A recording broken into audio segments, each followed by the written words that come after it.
You don't need her anymore, he said, raising his wine glass. She's officially expired. I sat frozen, hearing laughter ripple across the room. Then the CEO stood up. My name's Delia Grant. I'm 58, and I just retired after 35 years as a senior operations officer at a regional logistics company. I was always dependable, behind the scenes, the one who kept things moving, but never the face of the show.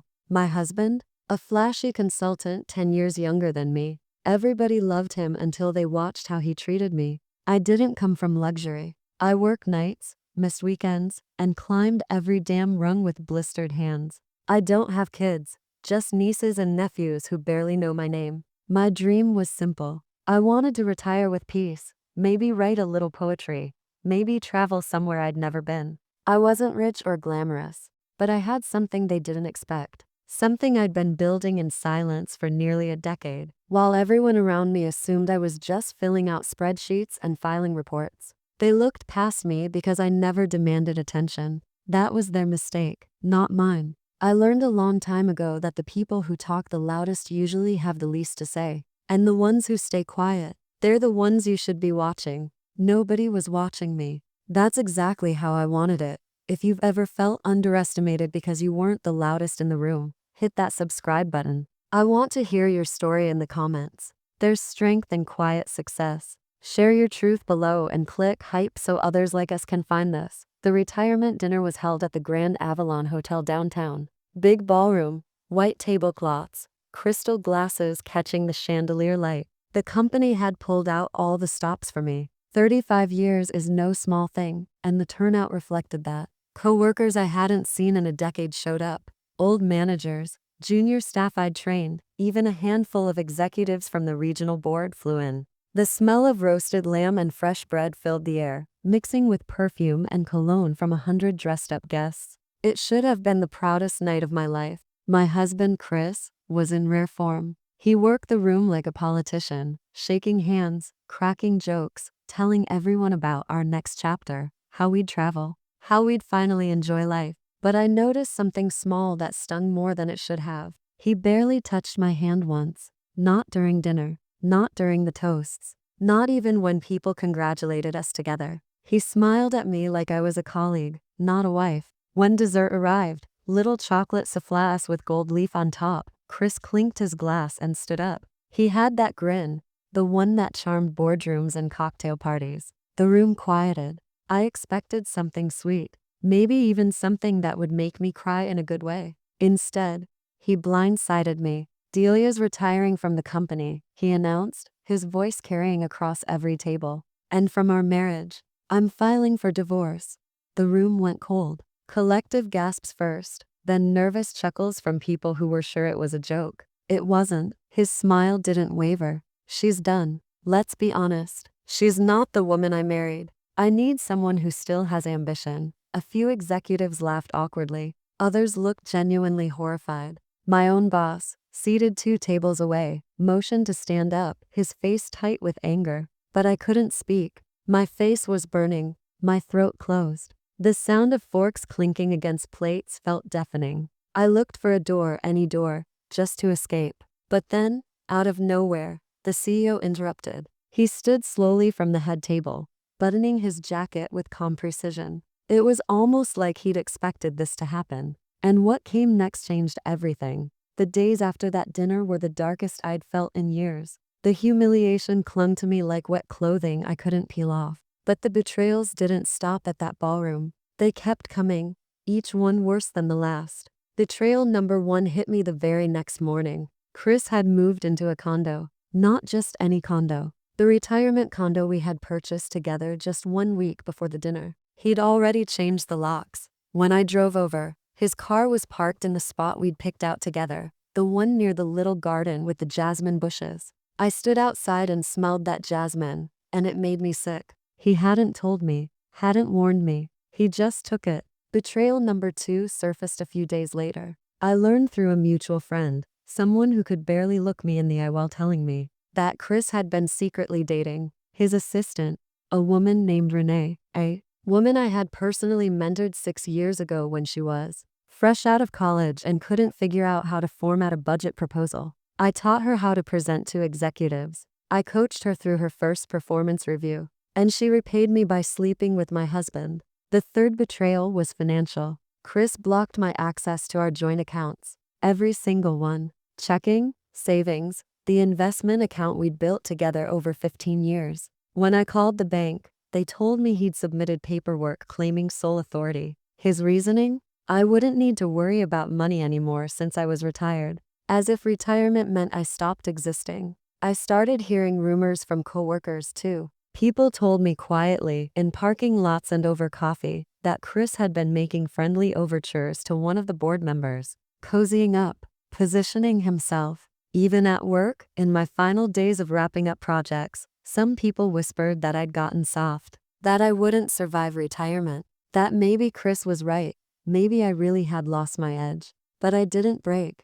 I couldn't afford to. Instead, I started journaling again, something I hadn't done since my 20s. I revisited old hard drives. I pulled out boxes of files from storage. I stayed calm, polite in public, gracious when people offered their sympathy. But behind closed doors, I was piecing things together like a puzzle I'd been solving my entire career. Chris thought I had nothing left to offer. He thought retirement meant I was empty. He was so deeply, fundamentally wrong. What none of them knew, not even my closest coworker, was that I had been granted equity shares in the company 9 years ago. It was unusual for someone at my rank, but it was earned. Every bit of it. The board had quietly approved it after I restructured our entire Midwest distribution network during a crisis that nearly bankrupted us. They also didn't know that I'd been offered a private position just weeks before my retirement dinner. A consulting role for the incoming CEO, handpicked confidential. Chris once told me at a dinner party, loud enough for everyone to hear, "All you do is paperwork." He said it like it was an insult. But paperwork can hold power. Contracts, clauses, ownership transfers, liability protections. I kept copies of every signed deal I ever touched. Every single one. Filed, organized, dated. What Chris and the others didn't realize was that I'd outlasted 3 short-lived bosses. I'd mentored the new CEO when he was still a junior VP who didn't know the difference between a logistics corridor and a supply chain bottleneck. And I had something else. Something solid. A hidden skill that nobody thought to ask about. My overlooked knack for long-term strategic investments had quietly turned into a private portfolio worth 7 figures. Built slowly over 20 years, carefully, patiently, completely in my name. I didn't do this alone. I need to be honest about that. My strongest ally through all of it was Marta Bellamy. Marta started as my assistant 20 years ago. Smart, fierce, the kind of woman who remembered every slight and never forgot a deadline. She'd risen through the ranks to become the HR director, and she had absolutely no love for Chris. She'd watched him dismiss me at company events for years. She'd seen him take credit for ideas I'd whispered to him over breakfast. So when I called her the morning after the dinner, her voice was steady and unsurprised. "I've been waiting for this call," she said. "Tell me what you need." Marta helped me prepare records. She guided me carefully on what I could say publicly and what needed to stay sealed. She kept a close watch on company politics even after I officially left the building for the last time. Together, we compiled emails that showed years of my contributions being minimized. We gathered financial inconsistencies in reports Chris had submitted. We found internal memos, written by people long since promoted or transferred, that proved who had really built this company from the backbone. Meanwhile, Chris got cocky. He boasted openly about his new freedom. He even tried to introduce Renee at a post-retirement brunch that some of my former colleagues organized. He showed up with her on his arm like she was a trophy. Most people were polite to her face and disgusted behind his back. Then something happened that Chris didn't pay attention to. The board invited me to one final investor presentation. They said it was to thank me. Chris wasn't invited, and he didn't ask why. He believed he held all the power. Now, I gently let him believe that. What he didn't know was that the real event was still coming, and it would be nothing like what he expected. The company's spring investor event was held at the Hargrove Conference Center on a Tuesday evening, 1 week after Chris had detonated my retirement dinner. The room smelled like fresh coffee and leather chairs. Long tables were arranged in a U shape, and screens displayed charts and projections. About 80 people filled the seats. Board members, investors, analysts, journalists from 2 trade publications, and a handful of senior staff. I showed up wearing a crisp navy suit I'd bought with my own money from my own account that Chris didn't know existed. I wore simple pearl earrings. My hair was pulled back. I carried a quiet smile and nothing else. Chris showed up too, uninvited. He walked in like he owned the building, scanning the room for familiar faces, looking for people to impress. He was there for the attention. And to show off, Renee, who waited in the lobby like a prop, the new CEO, David Chen, stood up and began his speech.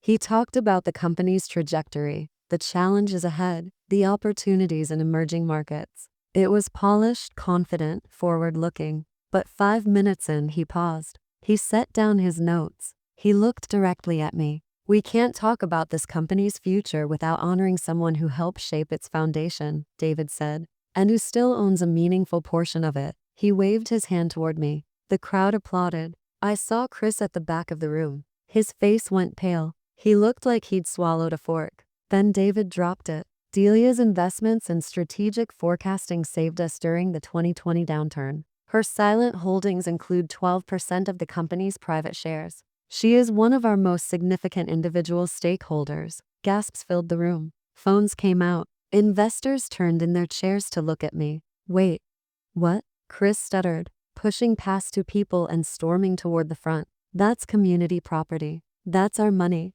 I stood up calmly. My hands were steady. My voice didn't shake. "Actually, it isn't. These shares were granted to me before we married, fully vested, in my name alone." "You should have read the prenup, Chris." The room was dead silent. Then David added the icing. "And I'm pleased to announce that Delia has also agreed to serve as our new strategic advisor on legacy transitions. She signed the contract this morning." Chris stood there, mouth open, face red, completely exposed. He turned and stormed out. Nobody followed him. Nobody called his name. Investors welcomed me forward. Instead, they shook my hand. They asked me questions. They treated me like what I'd always been, essential.